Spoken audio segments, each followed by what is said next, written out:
I was like, oh, wow, pregnant. What am I going to do? I was like, what? Are you serious? Because it had been years and I was doing the same thing, having unsafe sex, and I never got pregnant. So I thought I couldn't.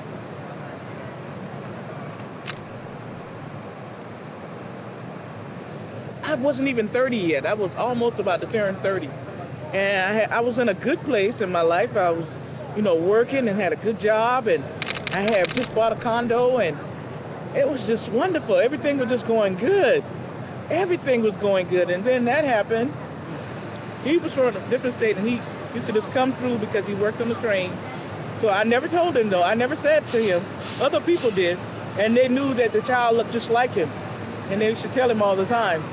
So when I did see him and he seen the baby, oh my God, he would just stare at her and stare. We just kept walking. We just, come on, baby. Just kept walking. I didn't want him to be involved, really. Probably wrong of me, but I didn't. Because it wasn't planned. And then he might have felt like he couldn't, like he didn't want to be a father. So I didn't want to make him, I didn't want to put pressures, and I just didn't want to. I was young, and I just didn't want to. My thought process probably would be different today. But I know I'm glad I had her. I told her at the time, when she got old enough, I said, you were a mistake, but you were the best mistake I ever made. That was my purpose, is to take care of that child. My mother, on her dying bed, told me the same thing. Just take care of that child. Just take care of that child. That was her last words to me. Watching her being a strong woman and to take care of all those kids, 6 of us, to take care of them, just trying to be like her. She was very strong-willed, strong everything. Just to be strong, it's just that you can get over any barrier, get over anything. You don't have to, if you're stuck, you don't have to stay stuck. If you're single and a parent, there's all kind of challenges, barriers that you'll run into. You have to just keep going. Don't give up. You gotta just keep fighting. I told my baby as soon as I had her, I just picked her up and I said, me and you, baby. Me and you against the world. I met this guy. He looked like Eric Estrada. God. How could I say no? I was in love with somebody else at the time, but we weren't getting along, and I decided to go with this other guy and got pregnant. I already had 2 kids at that time. It was so close together, I wasn't sure whose it was. Yeah. So I had to tell my ex, and he wasn't too happy about it, but I said, well, you put me in this position. You weren't here for me. I didn't ask you to go to jail. You did it yourself, being stupid. I said, I've been without you for 16 months. What am I supposed to do? I said, I got lonely. Somebody was nice to me. Excuse me. He was pissed. He was really mad. And he asked me if I loved him, and I said no. But I love the baby, and I love you, and I always have. He said, well, that baby's mine. And so, when he got out, we stayed together, and he straightened his ass butt up for a while, and then he enjoyed Sean. He treated Sean like he was his own kid. So I was happy about that. But after that, I had 3 more kids with him. So I had 6, 3 boys, 3 girls. And then the 3 foster kids.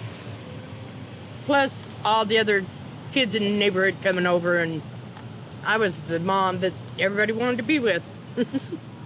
I worked the morning shift, 8 to 4. And then I worked the 4 to 12. And that's when everybody needed help. They were doing their vacations. And then I also did the 32-hour weekend full. So I had 3 jobs at that time. Very little time with the kids, but I made it work. I was out in Colton, and my fiance passed away. The first one, John, committed suicide. He OD'd on heroin when he got out of jail. The second one used my semi-automatic MK-44 and shot himself in his mom's bathroom. And guess who got to clean the mess up? I did. So that was really traumatic. I lost all the kids because I was a bad mom. Broke my heart. Worst thing they could have done to anybody. Say you're a bad mom. It still hurts.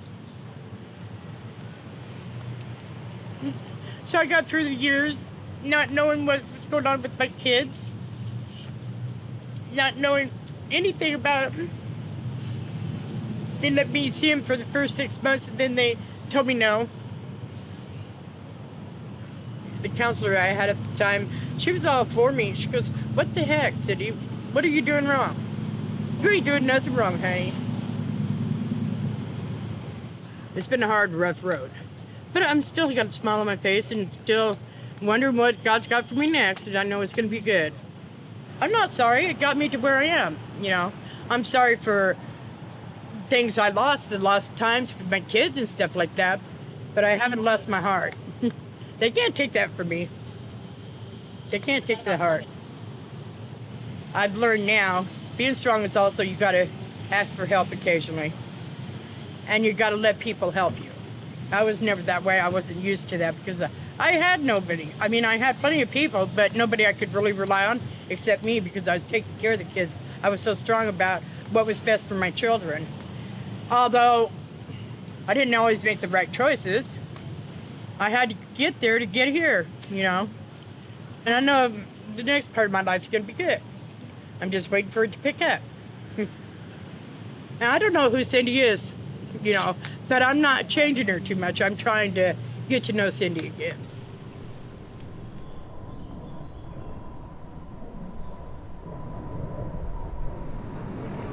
I got burned when I was 2 years old, so I don't like to fight.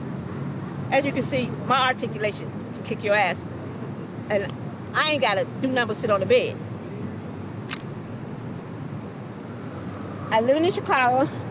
Yeah, I got picked up this guy and worked at the sandwich shop. And it's cold November, and I usually ask him to leave.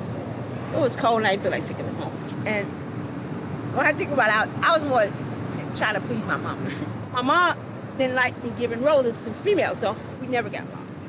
Marriage and all that, and it was pointless because I know what I'm about.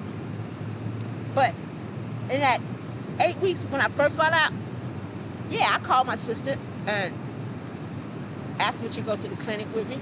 I had an issue being pregnant because, first of all, I'm thinking I don't want to be nobody's mother. And lucky for me, I have the funniest, craziest baby sister because she told me that. She told me, "Well, you always saying there's only 2 things a man can do for you. It's give you a baby and some money." Well, you halfway there. And she said, "You always by yourself." My sister came to live with me. She had 2 boys. She came to live with me. I lived in a small loft apartment. And when I say loft, it was just one room with the bed up there. But her 2 boys, they're the ones who really changed my mind. Because they were amazing. It's talking about resilience. The 2-year-old, Reese was 6. He's my first nephew. My sister had him about 14, 15 years old. My son wasn't this big. I call him Booty Down. He was 6 pounds, 3 ounces. And he could basically do my hand. The hardest part is the terror of believing that you're gonna kill you, both you and him. Because the fear of economics. Because God is always in your mind. What the hell am I gonna do next? The way you have to be independent, knowing that you have no idea what's next. But living in Chicago, if you ain't capable of smiling through it and fighting through it, you ain't gonna be able to cope. Through the hell, put on a hellish smile. And no fucking crying. Wasted water, all it is. And it don't make no flowers grow. Put on that hellish smile and burn them out.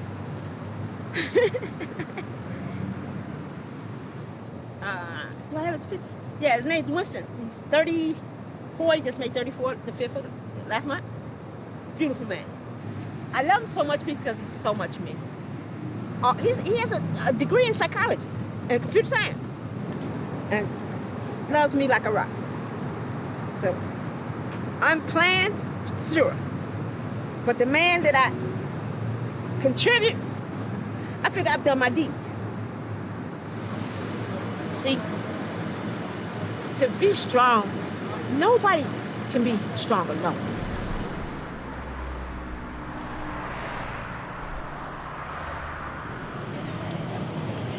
I don't know, it just, one day you find out, you're like, oh wow, I'm pregnant, and you have to decide like what you're gonna do.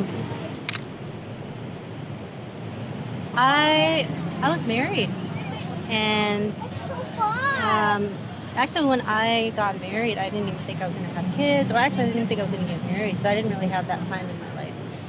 So I was pretty, I think, pretty well off with my relationship. I was been in a relationship for about, let's see, 6 years into it. So I was fine. I was in a really good relationship, but I still wasn't sure if I wanted to have kids. I know. But she still is the best thing that's ever happened to me. So I don't regret it.